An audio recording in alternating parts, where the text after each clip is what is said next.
这两天有咳嗽啊，这两天有咳嗽啊，因为那个飞碟啊，不断的飞下来啊，不断的飞下来啊，不断飞下来，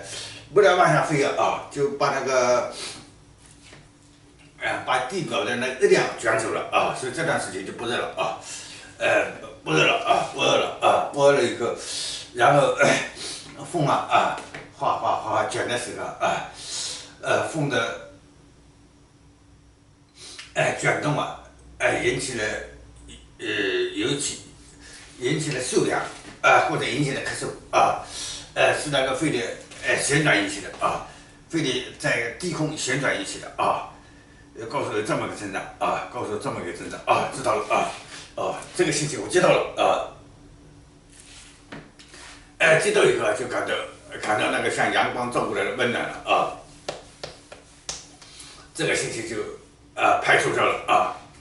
这个风吹的信息就排除掉了好，知道了知道了好，再见再见再见